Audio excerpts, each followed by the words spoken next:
the head department of economics and convener of this national seminar, to welcome the resource person of the session number one, Honorable Professor Dr. Sanjukta Sattar ma'am. Thank you, Patil sir. Now I request all the dignitaries to be seated on the dais. Now I request Dr. T.S. Narkade sir, Head Department of Geography and co-convener of the seminar, to introduce the resource person of the session number one. Good afternoon once again. I got an opportunity to introduce a mentor of the Department of Geography. Today we have with us the chairperson for the session number 3, Dr. Hemant Pednekar, our mentor, our guide, a very senior teacher in Geography of University of Mumbai. Not only University of Mumbai, but across the Maharashtra. Dr. Hemant Pednekar is the former principal of Sonopan Dandekar College, Palghar. Previously, sir was the head department of geography at Kirti College, Dadar. Sir is a very senior academician in geography. When we have started our career in geography, when a time we got that any issues, any problems related to teaching, we reached to the homes of the Pednekar sir. So not only enrich us with the knowledge, but they provide us food also, and then they ask them to go us. So we are always in the way of Dr. Pednekar sir. After retirement, sir has decided to give the 100 lectures, workshops of teaching aids to the different teachers. One of the workshop we organized in our college. So I welcome you, sir, for the as a chairperson of this session. Now moving to the today's speaker, Honorable Dr. Sanjukta Sattar Madam is a distinguished scholar and leading authority in the field of geography. Madam is the professor and head Department of Geography of University of Mumbai. She has done MA MPhil from Jawaharlal Nehru University and PhD from University of Calcutta, and completed her NET in 1995, and she got the national scholarship in 1993-94. She worked at different various STEM organizations. She has published one books. She has published more than 25 research papers in the various conferences and reputed journals. She had attended and presented a paper in number of seminars and conferences. Madam has worked the different committees organized by given by the University of Mumbai. Madam, we welcome you here in our college. Thank you for accepting our invitation and join for the seminar. Thank you once again. After the session, there will be a lunch break, and then we move to the next session. So, Madam, I request you to start your session, please.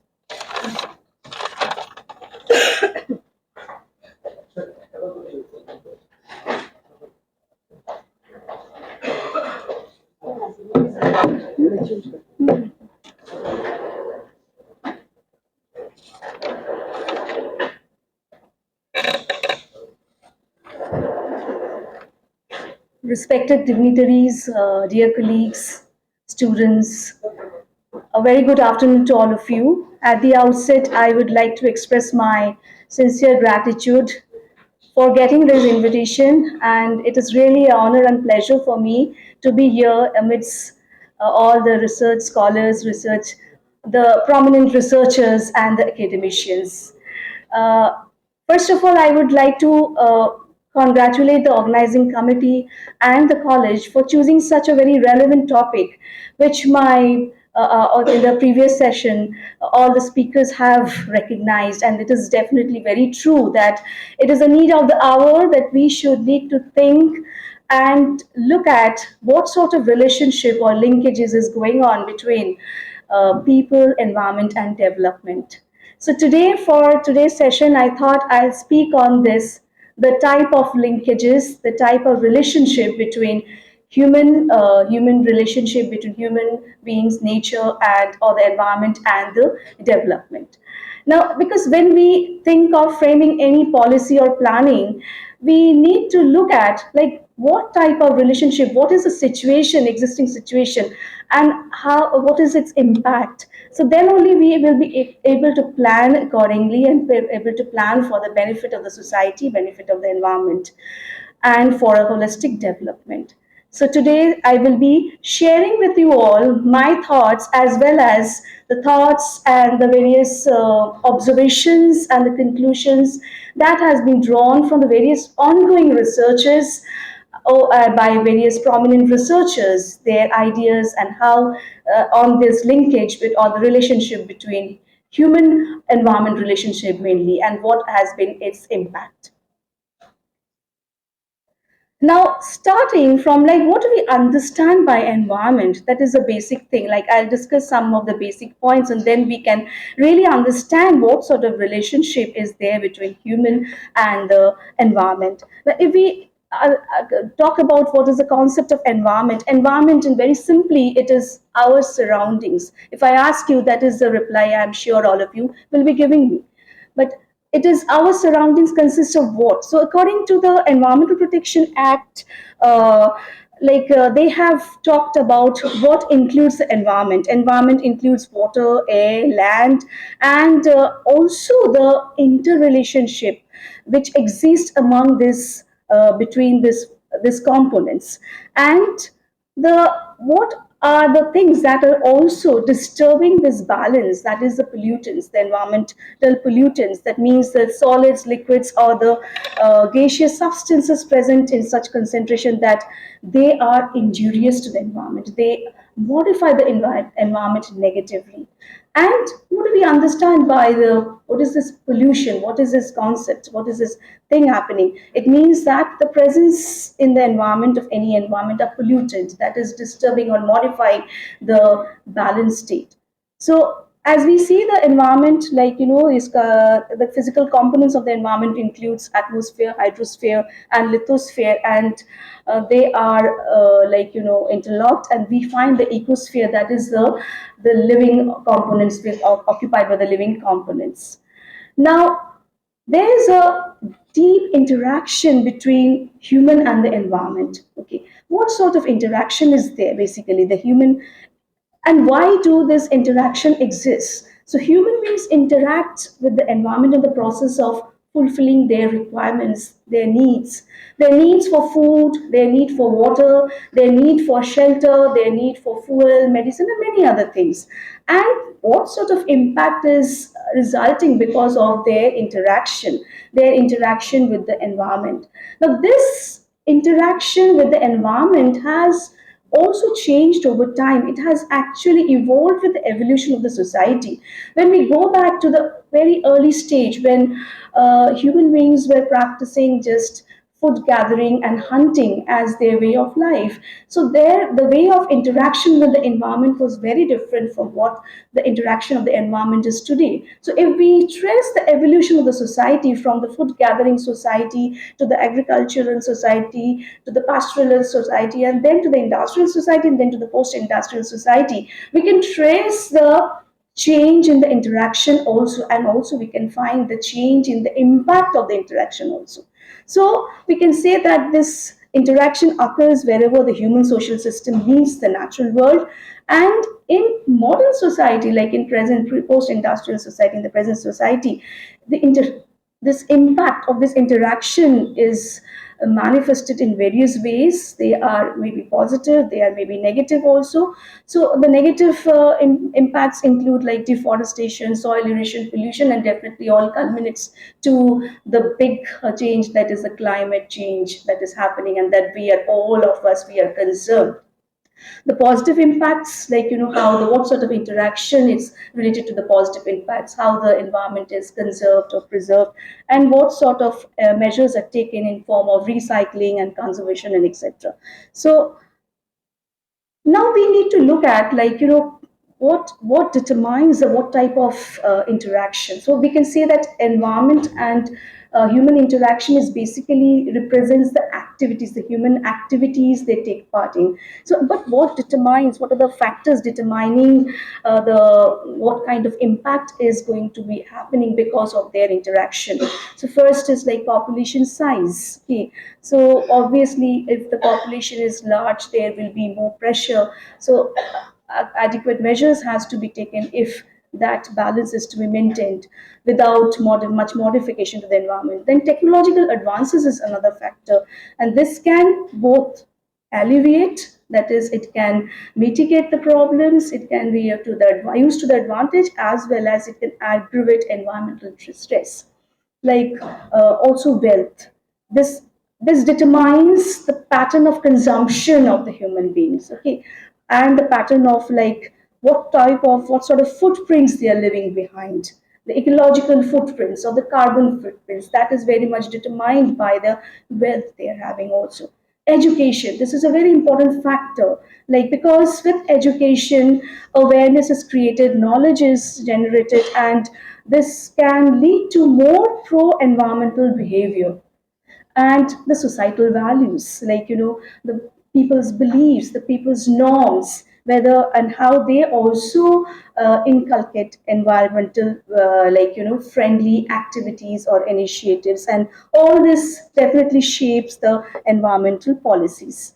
Now I was talking about education, like education is among these factors a very important factor, and it has a very important role to play in promoting pro environmental behavior, and that definitely will be having some influence on the impact generated because of the human environment interaction. Like with improved education, this will be increasing the enabling decision making, empowering people, and that will also encourage people to think about the protection and the conservation of the environment. That leads to the pro environmental behavior. Improved education also leads to increased earnings, and therefore they are more empowered and to take actions for pro environmental actions for the conservation of the environment. Improved education also increases the cognitive skills, and that also leads to pro environmental behavior. Now, coming to this, back to the type of interaction, like types of human environmental interactions. So, basically, this human and environmental interaction, this includes the different activities that, human activities that directly influence the environment. Now, this various activities can be looked from various perspectives, or what has been their approach, like what type of activity and how they are related to the environment.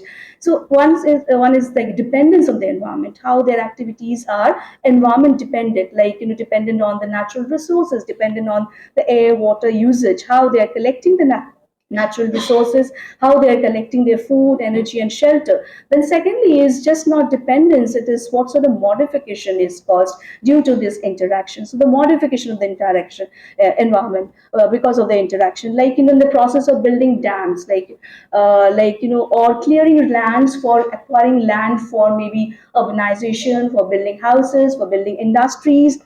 So this is modifying the environment, it is causing, and also this is also many of these activities lead to generation of waste, okay, and emissions, and adding pollutants to the environment. The third is the adaptation to the environment, how the its activities are also part of adapting the human beings, how they adapt to the environment, how they make adapt to the very severe environmental conditions, also how they adjust to the different climatic conditions. So that is meant for their survival, for their thriving, or also for their comfort. So this is the three types of environmental interactions, human environmental interactions we come across. Now, because of these interactions, there are various types of impacts. The impacts can be negative impacts, but just not negative impacts. There are positive impacts also. Let us see what sort of negative impacts this human and environment interactions lead to, there are many, like I have just picked up a few, one sort of impact is this deforestation, and this is because deforestation is connected to the what sort of interaction, like that is dependence and modification. They are Human beings are dependent on the forest resources, forest natural resources, forest resources, but they are deforestation. All of you know is the indiscriminate cutting down of the trees. Okay, not keeping for the future. Okay, it's not a sustainable activity. Okay, but it is the human beings are dependent on these natural resources, and in this process, what they are doing, they are modifying the environment. They are like if you cut down trees, what will happen? It will ultimately lead to this what is happening today is the climate change and all more global, I mean, greenhouse effect and all those things. Then coming to the water usage, how the water is used. Okay, so whether it is used in a wise way, whether it is misusing as is done, or it is not stored for the future also, so that leads to the drought condition, or also because of human activity that pollutes the water, so it leads to the shortage of the potable water also.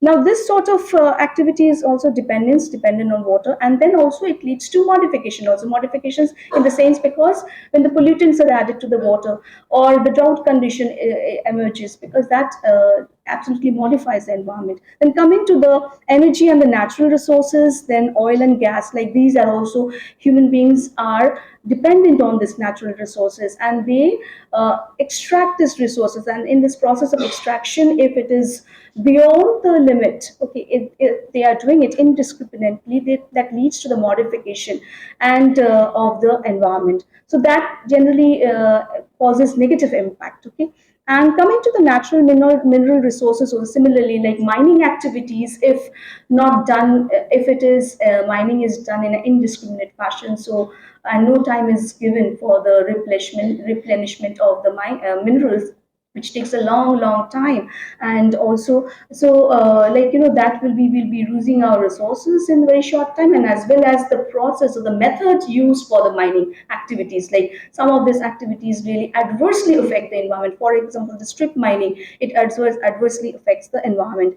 Then coming to the waste production, human activity, one of the human activity is industrialization, if industrialization can lead to and if it's not the effluents or the waste products are not treated or properly, then it leads to what? It leads to lots of pollutants or lots of pollution, so it modifies the environment. Similarly, the usage, the what the human beings are using and how they are creating the waste, if the waste is not recycled, it is dumped in the environment, or sometimes incinerators are used to burn the waste, and but that adds the gases, adds to the air pollution, so this modification of the environment happens. So I already talked about this airborne pollution. Then coming to the water resources, like water is used as well as because of this industrial activities, like sometimes effluents are just thrown out into the water, so that pollutes the water. Similarly, like water transport, this is a very important mode of transport in many places, but it also, if not, the transport is not I mean, the modes are not operated in a sustainable fashion, or then it adds to the pollution or the water pollution. Okay, the gases emitted, the oil spilling, and the oil that emits comes out from into the and adds to the marine resource and marine waters or the water bodies, that adds to the water pollution. Now, tourism is also another activity which is a representation, which represents the human nature interaction. But tourism also can affect negatively if, if it is it is done beyond the carrying capacity. If tourists, it is only profit oriented. So this can also lead to negative impact. Urban expansion, already in the previous session, we had speakers who have talked about how urban expansion is affecting negatively, like unplanned urban expansion. Okay, so this urban expansion is a process of adaptation as well as modification. Okay, that causes the change in the land surface, the landform, and also that the too much of pressure on the land, that leads to the modification of the environment also. Now let's see some of the positive impacts. It's not that it's only negative impacts are there. there are positive impacts also of these interactions. We have human activities which are like human beings are also trying to go for the renewable energy, like because the conventional energies sources, these are I mean, takes time to replenish. So renewable energy is advised, and also renewable energy is also it's more environment friendly. So, but this is also a form of dependence.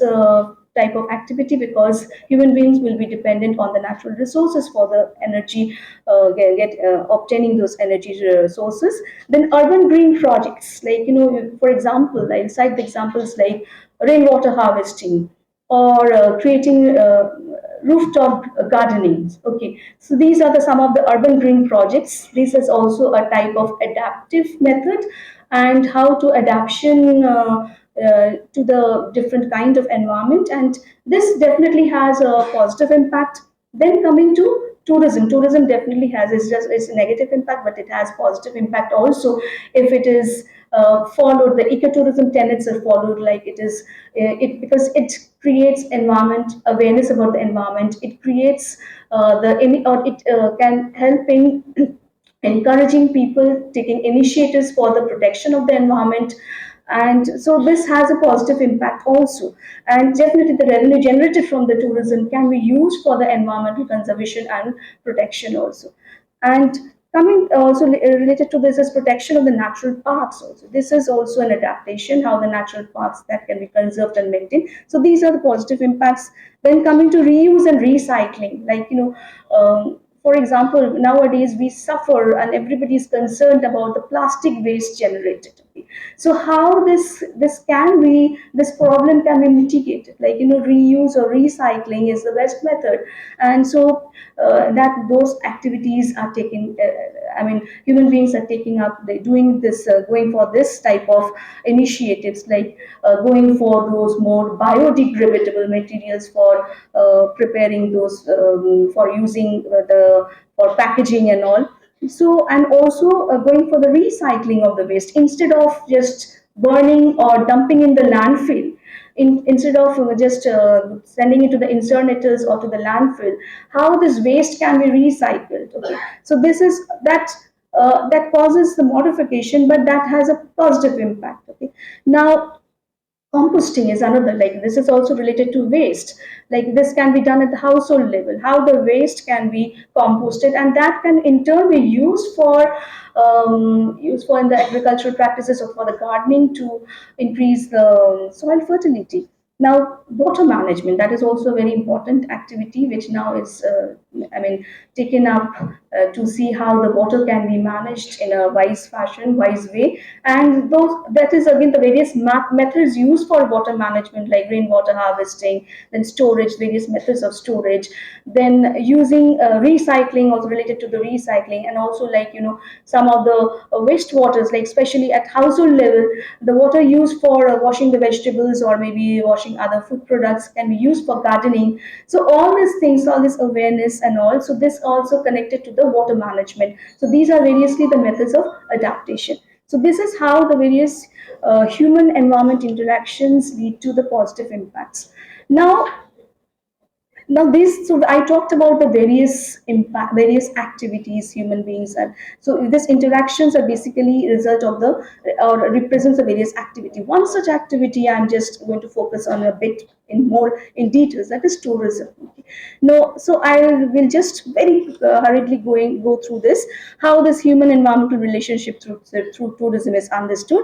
Now, for the central element of tourism is what? Marketing of nature and natural resources. So tourism is basically that human activity which is dependent or on the natural resources. Okay, that is the nature, the natural beauty and all, and the pristine environment, very comfortable weather, congenial climate. Okay, and but over exploitation and crossing, basically the crossing the carrying capacity of, will create a negative impact. If the tourist destination is receiving more tourists, the number is more than the holding capacity or the carrying capacity, so that will lead to a decline. And we'll see how that also has been studied in the, and so like for this, how tourism can have positive impacts and how this activity can be used for, can lead to the environmental protection, or environmental conservation, is through sustainable mode of tourism, ecotourism, and responsible tourism. Okay, because all these three, they aim to maximize the positive impacts and minimize the negative impacts, and this, tourism that takes account of its current and future environmental and economic impacts, and it needs of the visitors as well as the industry, as well as the environment and the host community. So everybody's benefit is looked into. So that type of tourism can be called as sustainable tourism, and also leaving the resource for the future generation also. And the four pillars of sustainability in tourism include sustainable management of the resources, what sort of socioeconomic impact it is having, the cultural impact, and the environmental impact also. So that needs to be looked at. So ecotourism, all of you know, is basically a niche segment of, this is a type of tourism, and this terminology came into, was much talked in 1980s, and Fennell, who is one of the researcher who has immensely worked in the area of ecotourism, according to him, it's a sustainable form of tourism that focuses primarily on experiencing and learning about nature. That's very important, ethically managed, then to have low impact, non-consumptive, and locally oriented. See, you concentrate on this terminologies: low impact. So the impact on the environment will be low. Non-consumptive, it's not very profit-based, profit-oriented. It's not a part of very luxury kind of tourism, and locally oriented. That means if you read the tenets of the ecotourism, involving the local population, including the indigenous knowledge, that is very important. And so it is a form of sustainable tourism with nature as the main focal area, and the focus is also on the benefits the environment and the communities will be getting from the communities, means the host communities, and also the visitors will also gain knowledge, and they will, more awareness will be created, and this also fosters environmental and cultural understanding and appreciation and awareness about nature or environmental conservation. Now, related to this is responsible tourism. That is, when the tourists are behave more responsibility, as well as all the stakeholders behave responsibility. And so this refers to the behavior of the individual travelers following the sustainable tourism practice. Like, when as a tourist we will be visiting a destination, it will be our responsibility that we don't dump waste, we don't dump the plastics or the used plastics or the polythenes, or even if we are carrying, we should carry it back. And also we should not dump garbage anywhere, either here and there. Also, the stakeholders also should be also careful, like they should not indulge into such activities that disturb the natural environment as well as the local community. So behaviors aligning with the minimum negative impacts and maximizing positive impact. This is the main, you can say, the spirit of responsible tourism. Now, how this tourism can, is how this relationship, human and environmental relationship, how it is dependent and how it is using and how it can generate negative impact. This can be very well understood through Butler's model, life cycle model. This is a life cycle model of how a destination grows, a tourist destination grows, like starting from the early stage. That is, the first stage is exploration. That is a very new destination, untapped destination. So here the infrastructure is very not at all present, or very present in a very less number, and this area attracts very few tourists because it is not still not in the tourist map. So next stage is the involvement. So here the impact on the environment is very less, and definitely the use of the natural resources is there, but not to that extent. Next stage is the involvement. The basic facilities are provided, and then this is followed by development, and then followed by consolidation. That is a peak stage. It is a climax stage when the maximum utilization of the resources of the environment is being made. And this reaches the carrying capacities. And beyond this, then the it will be collapsing if it crosses this level. So if no initiatives are taken, no planning is done to take care of this situation, there will be a decline. But if initiatives are taken in terms of distributing or dispersing the tourists in the temporal way or in the spatial pattern, or increasing I mean controlling or planning the inflow of the tourists or providing, so then it can rejuvenate. So this is very well explained, like though this model is meant to understand the evolution of a destination, but it talks about how this interaction happens and how the interaction between the, if it is reaches the carrying capacity and crosses that, how it can lead to negative impact.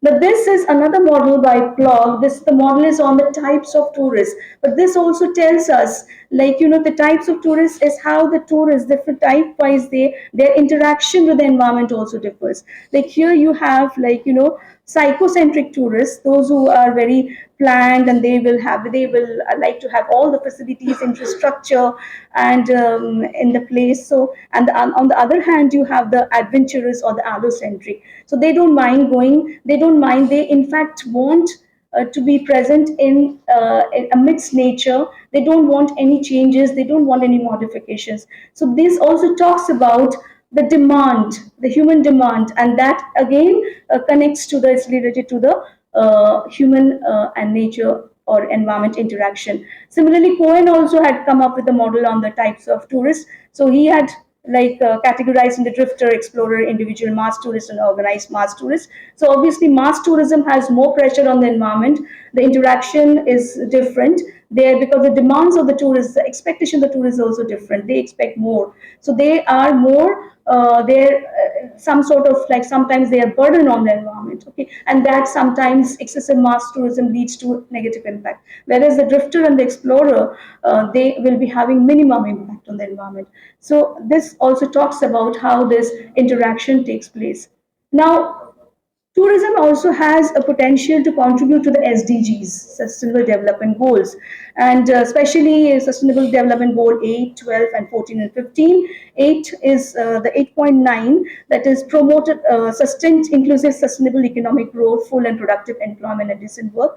12, Sustainable Goal 12 is ensuring sustainable consumption and production patterns, and develop implement tools to monitor sustainable development impacts. So tourism, sustainable tourism can contribute to this goal. Similarly, it can also contribute to goal 14.14, goal 14 and 15 in terms of conservation and sustainability of use of the ocean, seas, and marine bases. Because if the stakeholders realize that if the environment is lost, environment is not preserved, on which the tourism industry is based on, then their industry will also collapse. Okay, and also that awareness should be there, environment should not be disturbed through their, because of their activities. So I will end with a quote from John Urey. He is a researcher, a very well-known researcher in the area of tourism. He talked about this relationship of environmental consciousness and travel, how it can be inculcated through tourism. One of the major factors leading to the global increase in tourism is the growth of an environmental consciousness. This comes basically into existence through education, increased media attention, and the comparison of the character of the physical and the built environment of different places through traveling. Thus, the relationship of environmental consciousness and travel is a self reinforcing one because the two mutually increase each other. So, through tourism and through travel, the environmental awareness and consciousness can be attained. Thank you for patiently listening.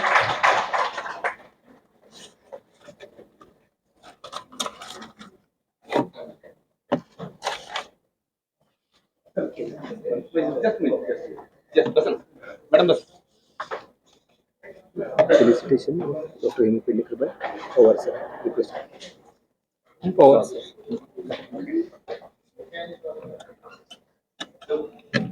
Uh, Now may I request Honorable Dr.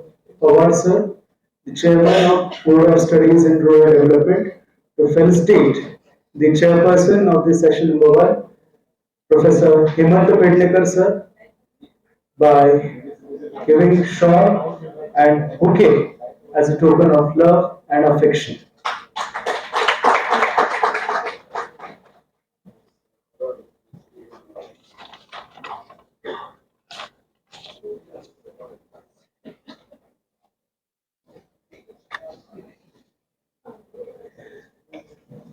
Thank you, Professor. Now, may I humbly request the chairperson of this session, Hemanta Pednekar sir, to give his presidential remarks. Thank you. Respected delegates, friends, students. I know it's lunch time, so I'll be brief. But I'm a great admirer of Sattar madam, and sometimes I feel that her name should be Sattar because listening to her speech, it was like listening to musical concert. So thank you, madam, and you're focused on the theme. And the theme which she has selected is really very important because as we know that AI is coming and students are worried about the jobs and so on. So she has nicely explained the potentials of ecotourism with different models and how we can develop that one. So because it has got great potential. So human impact on the environment is very important and we should realize that.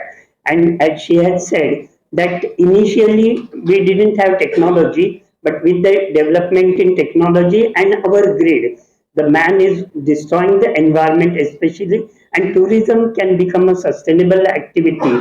It will protect the environment and people. Mainly, India is a country with a great biodiversity. So, with the guideline given by Dr. Sattar, if we can develop certain ideas and teach our students like that, it will be really beneficial to all of us. So thank you very much, madam, for the nice presentation. Thank you. Thank you, Pednekar sir. Uh, it gives me an immense pleasure to be the student of Department of Geography from this college in the academic year 2016-17. I took this pleasure to propose vote of thanks for the session delivered by Honorable Sattar ma'am. Ma'am, in your session you have comprehensively talked about the intimate bond between the human and environment. Also, you have discussed the various dimensions regarding the types of human environment relationship, impact, the positive impact, negative impact, the perspective from the tourism and other elements in a very elusive and impressive manner. So this is definitely going to contribute and increase in the glory of this particular session. Your session was literally an intellectual treat for all of us. So special gratitude towards you, ma'am. I would like to also mention the gratitude towards the session chairperson, Hemanta Pednekar sir, for accepting our request to chair this particular session and your august presence. So on behalf of chair, I would like to declare the session one has been concluded. Thank you so much, sir. Thank you, ma'am.